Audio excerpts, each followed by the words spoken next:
ಹೇಳ್ತಾ ಇದ್ದೀನಿ, ನಮ್ಮ ನೋವು ಯಾರೂ ಕೇಳೋರಿಲ್ಲ ಇಲ್ಲಿ. ನಿಮ್ಮ ಗತಿ ಏನು, ನಿಮ್ಮ ಅತಿಯನ್ನು ಕೇಳೋರಿಲ್ಲ.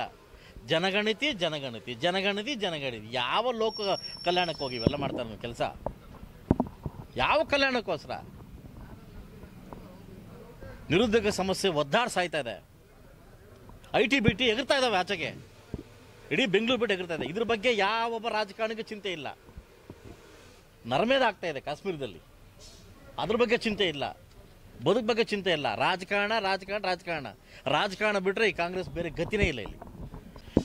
ಈಗ ಯಾರೋ ನಮ್ಮ ಶಾಸಕರ ಪತ್ನಿನೋ ಇಲ್ಲ ಸಚಿವರ ಪತ್ನಿನೋ ಮಕ್ಕಳು ಸತ್ತಿದ್ರೆ ಅವ್ರಿಗೆ ಅರ್ಥ ಆಗ್ತೈತಿ ನೋವು.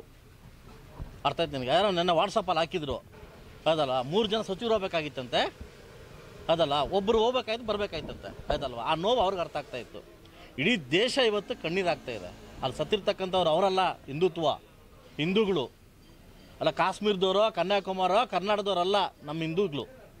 ಇವತ್ತು ಅವ್ರದ್ದಾಗಿದ್ದ ಗತಿ ನಮ್ಮನೆ ಬಾಗಿಲು ಬಂದು ನಿಂತ್ಕೊಳುತ್ತೆ. ಅವತ್ತು ಯಾರು ಹೊಣೆ? ಯಾರು ಅದಕ್ಕೆ?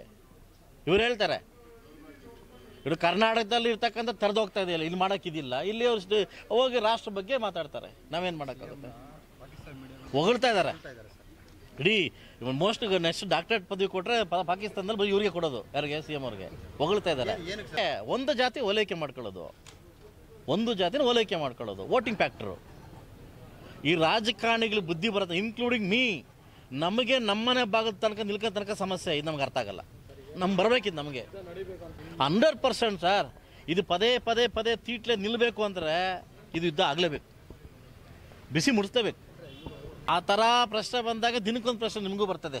ಪೇದೂರುಗಳು ಬಂದಾಗ ಇವತ್ತು ಬರೀ ಇವ್ರ ದೃಷ್ಟಿ ಕುರ್ಚಿ ಮೇಲೆ ಬಿಟ್ಟರೆ ಅಭಿವೃದ್ಧಿ ಬಗ್ಗೆ ಇಲ್ಲ, ಹೊಸ ಶಾಸಕರ ಬಗ್ಗೆ ಇಲ್ಲ, ಅವ್ರ ಗತಿ ಏನು, ಅವ್ರ ಪರಿಸ್ಥಿತಿ ಏನು, ಅವ್ರ ಅನುದಾನ ಏನು, ತಾಲೂಕಲ್ಲಿ ಅವ್ರು ಯಾವ ನೋವು ಅನುಭವಿಸ್ತಾರೋ ಇವ್ರಿಗೆ ಆ ಕಂಚಿಂತೂ ಇಲ್ಲ. ನಂದೇನು ಅಷ್ಟೇ. ಇವತ್ತು ಬೇಸಿಗೆ ಕಾಲ, ನಮ್ಮಲ್ಲಿ ಕುಡಿಯೋದಕ್ಕೆ ನೀರಿಲ್ಲ. ನೀವು ಅರ್ಥ ಮಾಡ್ಕೊಂಡು ಟ್ಯಾಂಕರ್ ಒರೆಸ್ತಾ ಇದ್ವಿ. ನಮ್ಮಲ್ಲಿ ನದಿ ಇಲ್ಲ, ನಮ್ಮ ಅಂತರ್ಜಲ ಇಲ್ಲ, ನಮ್ಮಲ್ಲಿಲ್ಲ, ನೀರಿಲ್ಲ. ಟ್ಯಾಂಕರ್ ದುಡ್ಡು ತಂದು ಓಡಿಸ್ತಾ ಇದೀವಿ ನಾವು. ನಮ್ಮ ಪರಿಸ್ಥಿತಿ ನಮ್ಗೆ ಗೊತ್ತು. ದಯವಿಟ್ಟು ಆ ತಾಯಿ ಚಾಮುಂಡೇಶ್ವರಿ ಇನ್ನಾದರೂ ಒಳ್ಳೆ ಬುದ್ಧಿ ಕೊಡಲಿ ಈಗ ರಾಜಕಾರಣಕ್ಕೆ ಅಂತ ಕೇಳ್ಕೊತೀನಿ.